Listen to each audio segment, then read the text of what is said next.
فرهود متأتية من الكلمة الكردية فر التي أصلها فر، فراندن يعني ينهب. فرهود يعني نهب. والكلمة هود تعني أمر أو حكم إجباري. فرهود، فر يعني نهب أو أخذ، وهود يعني أمر أو حكم إجباري، وبذلك فرهود تعني نهب أو وسلب. فستق. فستق أصل هذه الكلمة العربية هو الكلمة الكردية فستة. فستة فستة يعني فستق. الفستق غير موجود ولا ينبت في الصحراء، ينبت في المناطق السهلية والجبلية مثل كردستان. فهرس. فهرس متأتية من الكلمة الكردية بيرست التي تعني طبقا للتصفيف أو الصف. الرست يعني يصفف.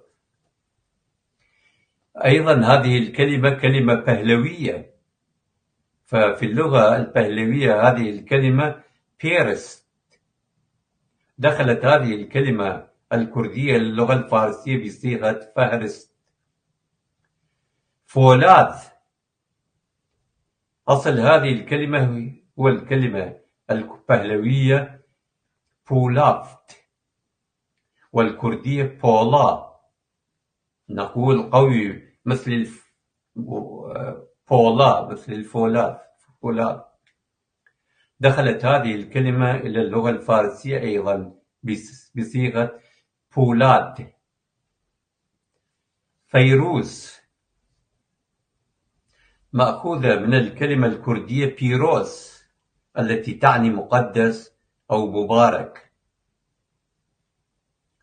قرطق. هذه الكلمة المعروف العربية مأخوذة من الكلمة الكردية كرتك التي هي نفسها في اللغة البهلوية. إذا لا تعرفون معنى قرطق، قرطق هذه الكلمة تعني باللغة العربية دشداشة. دشداشة في اللغة العربية تستخدم، التي هي نوع من الملابس، لباس طويل.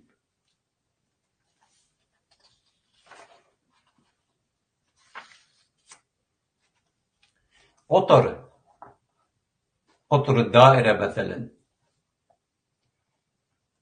هذه الكلمة متأتية من الكلمة الكردية كوتارا التي تعني قطر الشجرة، التي دخلت إلى اللغة العربية بصيغة قطر، حيث تم تبديل حرف الكاف بحرف القاف. اللغة الفارسية اقتبست هذه الكلمة بدورها بصيغة قطور، فيسمون باللغة الفارسية قطر يسموه قطور. وأصل هذه الكلمة الكردية هو أستور. أستور يعني سمك، فنقول هذا الكتاب أستور يعني سميك. نعم. وأيضا هنالك حكمة كردية تقول داريت ستورة أربانة هورة، بمعنى إن كان عصاك غليظة فإن طحينك يكون ناعما جدا. نعم صحيح. قلعة. أصلها الكلمة الكردية قلات أو قلات، التي كانت تستخدم قديما بمعنى البيت المبني على الجبل. دخلت هذه الكلمة الكردية للغة الفارسية بصيغة كلات. قلم. هذه الكلمة مأخوذة من الكلمة الكردية كولوم.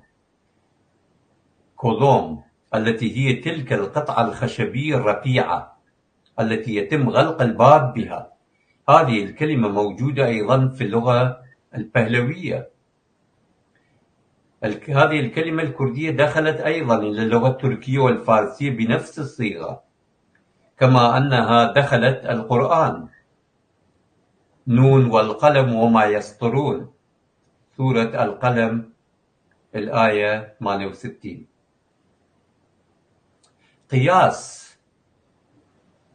اسم المصدر لكلمة قياس هو قس، الذي مصدره هو الكلمة الكردية جز. جز في الأيام السابقة قبل ظهور المتر كنا نقول كان القياس بالجز. الجز يعني ذراع. غاز، نحن نعم، نقول غاز. أي ذراع الإنسان نقول جز. لحد الآن الناس القدماء يستعملون ويقولون جز، يعني ذراع للقياس. فالذي يستعمل لقياس الطول، هذه الكلمة أيضا دخلت إلى اللغة الفارسية بنفس صيغتها الكردية. كأس، هذه الكلمة متأتية من الكلمة الكردية كاسة.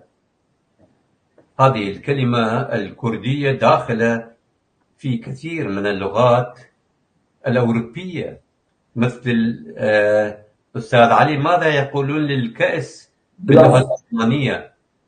جلاس. باللغة السويدية يقولون كاسة. جلاس. كأس، كأس. لا، جلاس. أي جلاس. أي لا، باللغة الألمانية. نعم، نعم، جلاس. لا. أي جلاس. ماذا يسمون عندما تذهب إلى محل تشتري شيء، والقاصة هذا تدفع المبلغ كاسة. الكاسة. نعم، كاسة. نعم، سموها كاسة. نعم. جيت سور كاسة. كاسة. نعم. إيه. فداخل إلى كثير من اللغات الأوروبية. كبد. كبد هذه الكلمة مقتبسة من الكلمة الكردية المركبة كالبز. كالبز التي تتألف من كلمة كال التي تعني لون فاتح. كال نقول توخ وكال. توخ عقل، عكس الكال يعني لون فاتح، تشير إلى لون أحمر. وكلمة بز التي تعني الدهن الموجود في بطن الحيوان، حيث تم تبديل حرف الزاء الموجود في الكلمة الكردية إلى حرف الدال في كلمة كبد. كر وفر مأخوذة من الكلمة الكردية جر التي تعني معركة. نقول مثلا المعركة جرة. جرة يعني شديدة. الكرخ، هذه الكرخ يقسم نهر دجلة مدينة بغداد إلى قسمين. القسم الذي على الضفة الغربية من النهر يسمى الكرخ، والقسم الذي يقع على الضفة الشرقية من نهر دجلة يسمى الرصافة. فالاسم كرخ المنطقة الغربية من بغداد غرب نهر دجلة متأتي من الكلمة الكردية كراخ. كراخ التي تعني ضفة أو شاطئ. هذا الاسم هو أحد الأدلة التي تشير إلى كردية مدينة بغداد التي بناها أسلاف الكرد الكاشيون. بقاء المعالم الكردية فيها إلى الآن يؤكد على ذلك، رغم استيطان العرب فيها منذ حوالي 1400 سنة. كشمش، هذه الكلمة العربية مأخوذة من الكلمة الكردية كشميش المركبة من كلمة كيش التي متأتية من كلمة كشك التي تعني جاب. وشك، كشك يعني جاب، والتي في اللغة البهلوية هي بصيغة هشك. هشك يعني جاب. ومن كلمة ميش التي تعني كشمش وبذلك كلمة كشمش تعني كشمش جاف في اللغة الكردية. كركم من الكلمات السومرية لحد الآن باقية نستعملها نحن الكرد، وأخذها العرب بنفس الصيغة، وهي كما قلنا كلمة سومرية. كمون أيضا كلمة سومرية التي نستعملها وهي حية في اللغة الكردية. كنز مأخوذة من الكلمة الكردية جنج التي تعني شيء ثمين. كهرباء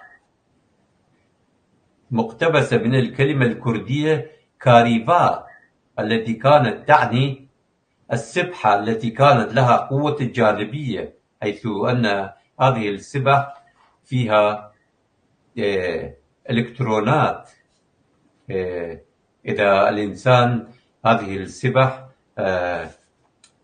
يحك بها جسمه فيحصل كهرباء، فيولد الكهرباء. كوخ، هذه كلمة كوخ ذات أصل سومري. هذه الكلمة العربية مأخوذة من الكلمة الكردية كبر التي قد تحولت إلى شبرة التي هي كوخ يتم بناؤه من أغصان الأشجار، ويستخدم في فصل الصيف للحماية من أشعة الشمس. الكلمة الإنجليزية cottage مأخوذة من هذه الكلمة الكردية. cottage لها نفس المعنى في اللغة الإنجليزية، يعني كوخ. كما أن الكلمة الكردية كوخ تعني بناء صغير، وبذلك لها نفس معنى الكوخ. هذه الكلمة الكردية داخل اللغة الفارسية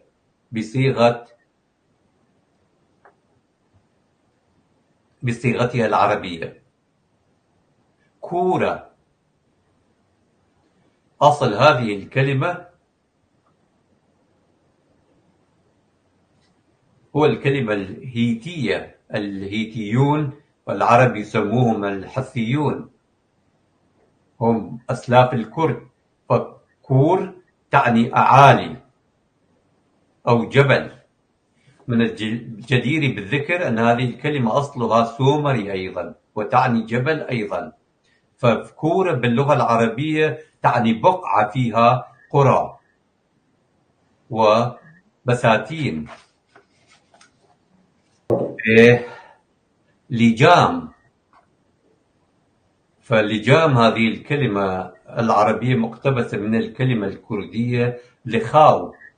هذا اللجام يستعمل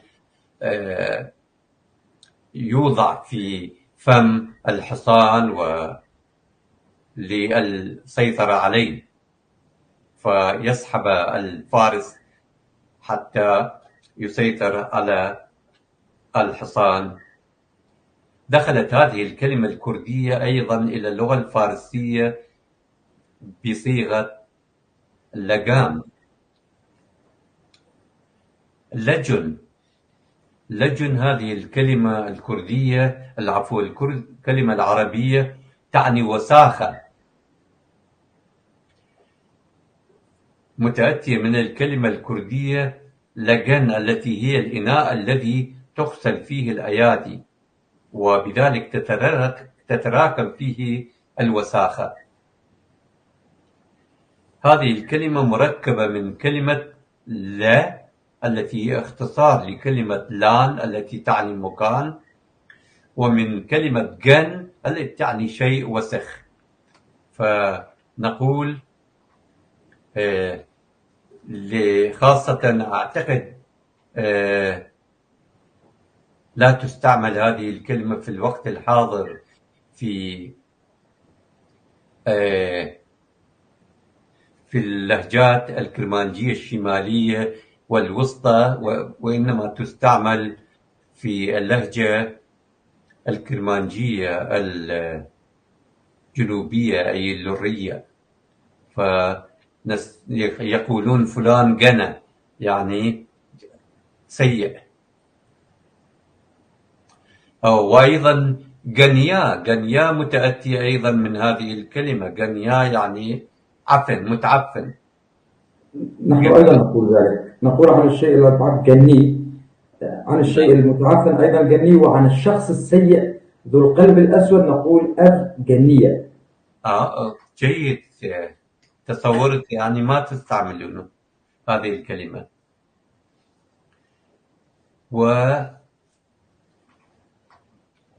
ولجوج يعني كثير الإلحاح، عنيد.